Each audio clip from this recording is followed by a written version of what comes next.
పాకిస్తాన్ వాళ్ళు ప్రతిసారి దొంగదారిన మన భారతదేశానికి వచ్చి డైరెక్ట్ వార్స్ అయితే వీళ్ళకి చేసే దమ్ము ఉండదు, కానీ ఇలాంటి దొంగదారిన వీళ్ళు రావడం ఇలాంటి వాళ్ళకైతే పాకిస్తాన్ లోపలికి వెళ్ళి అలా పేల్చేసి వచ్చేసామన్నమాట. 9 స్థావరాలు మొత్తం ఈ ఉగ్రవాద స్థావరాలపైన అటాక్ చేశారు భారత బలగాలు.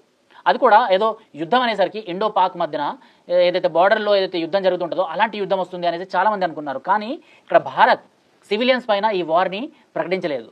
సో పాకిస్తాన్ నుంచి వచ్చిన ప్రేరేపిత ఉగ్రవాదులు ఎవరైతే ఉన్నారో వాళ్ళపైన మాత్రమే ఈ అటాక్ చేసేటట్టు, వాళ్ళని మాత్రమే మట్టు పెట్టేటట్టు 9 ఉగ్రవాద స్థావరాలు ఎక్కడెక్కడ ఉన్నాయో వాటిని పసిగట్టి వాటిపైనే బాంబార్డింగ్ అన్నది జరిగింది.